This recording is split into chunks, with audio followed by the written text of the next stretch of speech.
Hello viewers, welcome to MS cooking. আশা করছি আপনারা সবাই ভালো আছেন, আমিও ভালো আছি। আজকে আমি নতুন কোনো রেসিপি দেখাবো না। আজকে আমি রান্না করব ইলিশ মাছের মাথা দিয়ে পুঁই শাকের ঘন্ট। তো এই রান্নাটি খুবই সাধারণ রান্না, আপনারা সকলেই কোনো রকমভাবে করে থাকেন। আজকে আমি কেমনভাবে করব সেটা দেখাচ্ছি। আমি এখানে পুঁই শাক, কুমড়ো আর কচু আলু কেটে নিয়েছি। ইলিশ মাছের দুটো মাথা নিয়েছি। ভালো করে নুন হলুদ মাখিয়ে কড়াইয়ের মধ্যে সর্ষের তেল নিয়ে মাছের মাথাটাকে ভালো করে ভেজে নেব।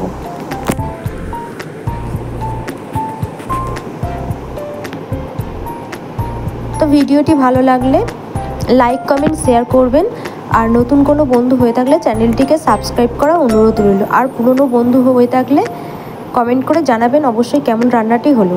তো আমি মাছের মাথাগুলো ভেজে তুলে নিয়েছি। এখানে শুকনো লঙ্কা, তেজপাতা, 5 ফোড়ন দিয়ে সবজিগুলোকে ভালো করে ভেজে নেব। দিয়ে দিয়েছি 1 টিস্পুন হলুদ, 1 টিস্পুন লঙ্কা গুঁড়ো আর স্বাদ মতো নুন দিয়ে ভালো করে মশলাটা কষিয়ে নেব। আদা বাটা 1 চামচ দিয়েছি, আর এখানে দিয়ে দেব ধনে গুঁড়ো 1 টিস্পুন আর জিরে গুঁড়ো 1 টিস্পুন।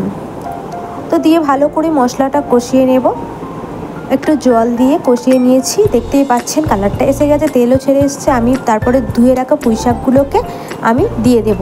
এখানে কোনো রকম আমি জল ব্যবহার করব না, ঢেকে রান্নাটি করব। তো একসঙ্গে ভালো করে সমস্ত রকম মিলিয়ে নিয়ে আমি এখানে দিয়ে দেব ঢাকা। পুঁই শাক রান্না করার জন্য আপনাদের কোনো রকম শাক রান্নার জন্য জলের প্রয়োজন হয় না, যদি গ্যাসটা মিডিয়ামের মধ্যে রেখে ঢেকে রান্নাটা করা হয়। আমি এখানে কোনো রকম জল ব্যবহার করব না। তো আমি ঢেকে দিয়েছি, তারপরে আবার কিছুক্ষণ পরে ঢাকনাটা খুলে নিয়েছি, অনেকটা পরিমাণ জল বেরিয়েছে। তো আমি আবারও ভালো করে নেড়ে দেব, আর ইলিশ মাছের মাথা দুটো দিয়ে দেব, দিয়ে আবারও আমি এখানে ঢেকে দেব। আবারও 5 মিনিট পরে ঢাকনা খুলে দিয়েছি। তখন ইলিশ মাছের মাথাগুলোকে আমি ভেঙে দেব, কারণ মাছের মাথা দিয়ে কোনো রকম রান্না করলে মাথা ভেঙে না দিলে ভালো লাগে না। আমি এখানে অল্প পরিমাণ চিনি দিয়ে দিয়েছি, আপনারা নাও দিতে পারেন। তবে কোনো রকম শাক রান্নায় চিনি দিলে স্বাদটা একটু অন্যরকমই আসে।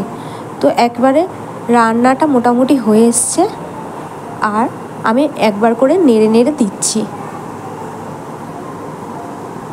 তো একেবারে রান্নাটি হয়ে এসেছে।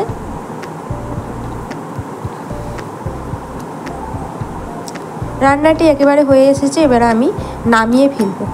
আর এরকম একটা সবজি থাকলে, আর গরম গরম ভাত আর সিজনের জিনিস, অবশ্যই ভালো লাগবে। ইলিশ মাছের মাথা দিয়ে পুঁই শাকের ঘন্ট আপনারা অবশ্যই বাড়িতে বানান। তো আমি এরকমভাবেই বানালাম। তো কেমন হয়েছে ভিডিওটা অবশ্যই কমেন্ট করে জানাবেন, আর কে কোথা থেকে ভিডিওটি দেখছেন অবশ্যই বলবেন। তো আজকের মতো এইটুকু। ভালো থাকবেন, সুস্থ থাকবেন, আর সবাইকে ভালো রাখবেন।